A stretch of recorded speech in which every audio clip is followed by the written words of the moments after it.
जून 1984 में प्रधानमंत्री इंदिरा गांधी ने भारतीय सेना को यह ऑर्डर दिया कि आप सब अमृतसर के गोल्डन टेम्पल पे ऑपरेशन ब्लू स्टार करोगे, वहां से कुछ खालिस्तानियों को बाहर निकालने के लिए। यह ऑपरेशन खत्म होने के 4 महीने बाद प्रधानमंत्री इंदिरा गांधी को गोलियों से मार दिया जाता है।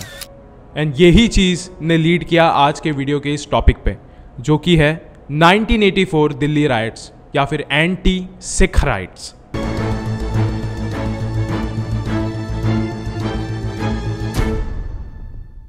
पहले मैं आपको यह बता देता हूं कि 1984 के दिल्ली राइट्स में हुआ क्या था।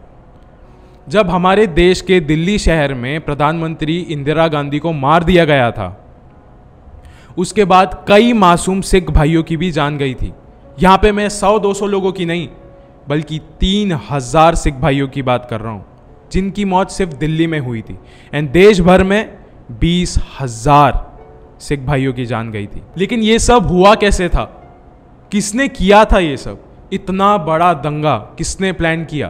क्या किसी ऑपोजिशन पार्टी का हाथ था इसमें, या फिर ये सिर्फ लोगों का गुस्सा था, या फिर एक प्री प्लान्ड रायट्स? ये यूट्यूब वीडियो के शुरू होने से पहले ही मैं आपको एक चीज क्लियर कर देता हूं कि ये यूट्यूब वीडियो सिर्फ एक सवाल है आपके लिए, जो कि आपको मुझे देना है कमेंट सेक्शन में, या फिर आपको सोचना है इसके बारे में। क्योंकि हर कोई इसके बारे में ना बोलना पसंद करता है, ना सोचना पसंद करता है, क्योंकि ये सिर्फ एक बुरा सपना है, बहुत बुरा सपना। आप सोच भी नहीं सकते हो कि 1984 में क्या क्या हुआ था।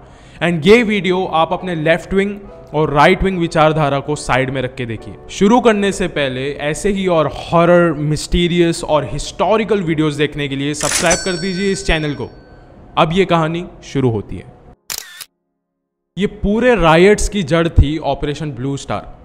पहले हम इसके बारे में बात करते हैं। जरनैल सिंह भिंद्रावाले, जो कि पंजाब का एक मिलिटेंट हुआ करता था, जो कि लोगों में अपनी काफ़ी पकड़ रखता था, यूथ में, वहाँ के लोगों में, वहाँ के बच्चों में, हर किसी में। लोग उसकी बातें अच्छे से मानते थे, लेकिन वो एक मिलिटेंट था। एंड पंजाब को लेके उसके बहुत अलग तरीके की डिमांड्स थी गवर्नमेंट को लेके, कि पंजाबी कम्युनिटी को एक अलग नज़रिए से देखा जाए, उनको स्पेशल ट्रीटमेंट दिया जाए। एंड उसकी जो सबसे ज़्यादा कंट्रोवर्शियल डिमांड ये थी कि पंजाबी धर्म या फिर सिख धर्म के लोगों के लिए एक अलग स्टेट बनाई जाए, जिसका नाम होगा खालिस्तान। आप जरनैल सिंह को आज के अमृतपाल सिंह से कंपेयर कर सकते हो, जो कि आज के टाइम के खालिस्तानी लीडर है, एंड अभी वो जेल में है। एंड 2023 में अमृतपाल सिंह भी ऐसा ही माइंडसेट रखते हैं। एंड जरनैल सिंह ने श्री हरमिंदर साहिब यानी द गोल्डन टेम्पल को अपना बेस बना लिया था। एंड वो वहीं से अपने सारे ऑपरेशन को हैंडल कर रहा था, एक प्रॉपर मिलिटेंट की तरह। 1 जून 1984, अब ये समय आता है जब उस समय की रूलिंग गवर्नमेंट ने कई लोगों की क्रिटिसिज्म में आके ये डिसीजन लिया कि हम ऑपरेशन ब्लू स्टार करेंगे, यानी अपनी भारतीय जवानों को सिख धर्मों के सबसे पवित्र स्थान पर भेजेंगे और उन मिलिटेंट्स को मार गिराएंगे। यानी गोल्डन टेम्पल में घुस के उन मिलिटेंट्स को बाहर निकालने का प्लान बन रहा था, और जिसको नाम दिया गया था ऑपरेशन ब्लू स्टार। एंड ये जो ऑपरेशन था वो 6 दिन तक चला। एंड 6 दिन तक चलने के बाद आखिर में इन्होंने जरनैल सिंह और उनके साथियों को मार गिराया वहीं पे। लेकिन ऑपरेशन खत्म होने तक गोल्डन टेम्पल की पूरी दशा ही बिगड़ गई थी। इतना पवित्र स्थान पे इन्होंने टैंक्स चलाए, आर्टिलरीज चलाए, गोलियां चलाई, जिसके वजह से पूरा गोल्डन टेम्पल आधे से ज़्यादा टूट गया था, जिससे पंजाबी धर्मों पे यानी सिख धर्मों पे पूरी कम्युनिटी को बहुत गहरा सदमा लगा, जिसके वजह से सिख कम्युनिटी में काफ़ी गुस्सा भर गया था उस समय के गवर्नमेंट के लिए। अब ये बात है 31 अक्टूबर 1984 की, यानी कि ठीक 4 महीने बाद ऑपरेशन ब्लू स्टार के। जब प्रधानमंत्री इंदिरा गांधी अपने रेसिडेंस में थी, उसी समय उनके दोनों बॉडीगार्ड्स सतवंत सिंह और बेन सिंह ने उन पे गोलियों की बरसात कर दी। एंड वहीं पे प्रधानमंत्री इंदिरा गांधी मारी गई। बेन सिंह और सतवंत सिंह, ये दोनों बॉडीगार्ड्स ने कहा कि इंदिरा गांधी को मारने की वजह सिर्फ एक ही थी, और वो था बदला। हमें सिर्फ बदला लेना था, क्योंकि इंदिरा गांधी ने हमारे गोल्डन टेम्पल पे टैंक्स चढ़ाए आर्टिलरीज चलाई, गोलियां बरसाई और हमारे संत जर्नैल सिंह को भी मार गिराया। क्यों? इस ही बदले के वजह से उन्होंने इंदिरा गांधी को मार दिया।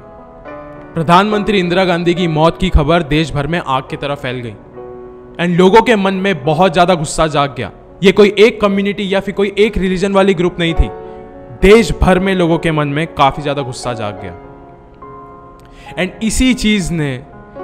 इसी गुस्से ने लीड किया 1984 रायट्स के लिए। और ये रायट इतना ज्यादा ब्रूटल होने वाला था, ये किसी को नहीं पता था, क्योंकि देश भर में पहले भी दंगे होते रहते थे, कभी हिंदू मुसलमान के, कभी सिख ईसाई के, लेकिन इतना ब्रूटल रायट्स कभी किसी ने सपने में भी नहीं सोचा था। जब देश भर में प्रधानमंत्री इंदिरा गांधी के असैसिनेशन की खबर फैल रही थी, तो मीडिया चैनल्स में पता नहीं क्यों 2 बॉडीगार्ड्स नहीं कहा जा रहा था, 2 पंजाबी बॉडीगार्ड्स कहा जा रहा था, 2 सिख बॉडीगार्ड्स स्पेसिफिकली कहा जा रहा था, जिसके वजह से लोग ज्यादा ट्रिगर हो गए। एंड पता नहीं क्यों मीडिया चैनल्स को क्या जरूरत थी स्पेसिफिकली ये कहने की कि 2 सिख बॉडीगार्ड्स थे, जबकि मारा तो एक इंसान नहीं, एक इंसान को था।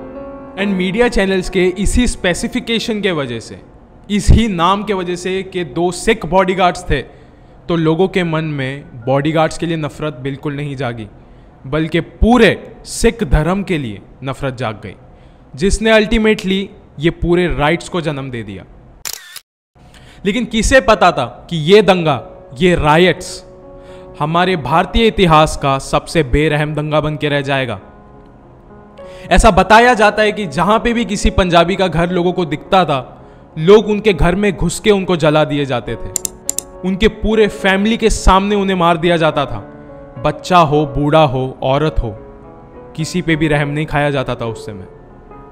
ये जो लोग मार रहे थे, ये एक पर्टिकुलर सा एक पैटर्न भी फॉलो कर रहे थे उस समय, कि मारने से पहले उनके गले में एक टायर डाल दिया जाता था, गाड़ी का टायर, ताकि वो मेल्ट हो जाए और इंसान भी उस टायर के साथ जल जाए। और दूसरी बात जो इससे भी ज्यादा बेरहम है कि बहुत सारे सिख भाइयों को भट्टियों में भी डाला गया है उस समय, जो कि सबसे ज्यादा ब्रूटल है। कोई इंसान ऐसा सोच भी कैसे सकता है दूसरे इंसान के साथ करने के लिए? It's so brutal.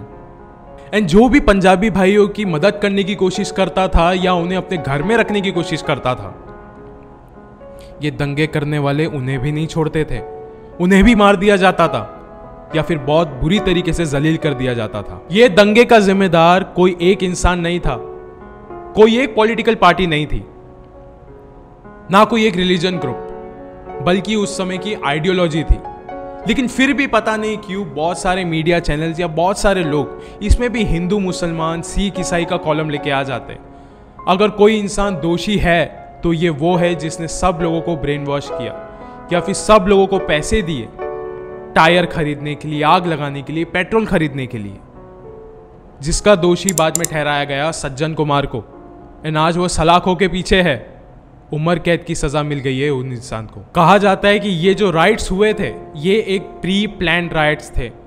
एंड काफी सारे कोर्ट्स में ये आखिर में प्रूव भी हो गया था कि यस, ये एक प्री प्लान्ड राइट्स थे। आज कोई भी कोर्ट कुछ भी प्रूव करे, चाहे ये दंगा खत्म हो गया हो, लेकिन ये दंगा खत्म होने के बाद 3000 सिख भाई दिल्ली शहर में मारे गए और 20,000 सिख भाई पूरे देश में मारे गए, जिसमें से पूरे के पूरे 20,000 बेकसूर भी थे, क्योंकि इसमें किसी की भी कोई गलती नहीं थी, सिर्फ वो 2 बॉडीगार्ड्स की गलती थी।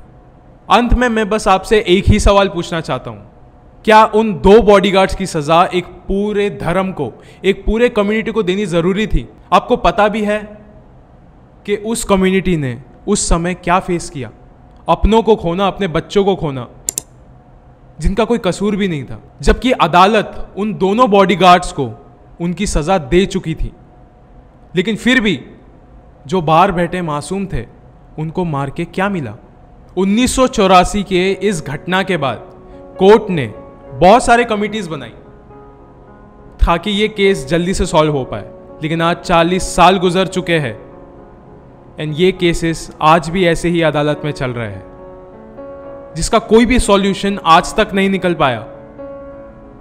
आपको इसके बारे में क्या लगता है, ये पूरे वीडियो के बारे में मैंने पहले भी कहा था, अपने लेफ्ट विंग और राइट विंग विचारधारा को साइड में रख के ये वीडियो को देखिए, इंसान की तरह ये वीडियो को देखिए।